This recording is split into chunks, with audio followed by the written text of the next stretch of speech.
Stopover muna dahil nag-crave si Heinz ng twister fries.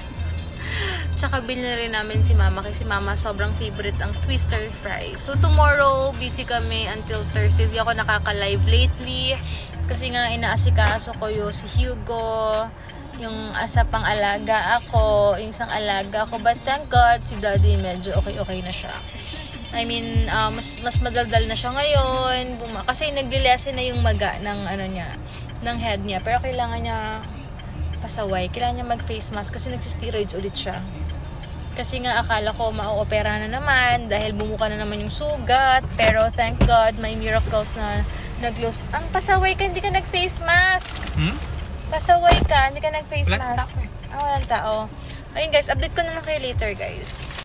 Thank God kasi nag-close yung ina-expect ko, natutubo na naman na tissue kasi diba sa maga na head. Pero thank God talaga, ayun, kaya nag-steroid siya 2 weeks lang kasi nga dun sa maga. Pero talaga naliasan yung magang malaking ganyan niya.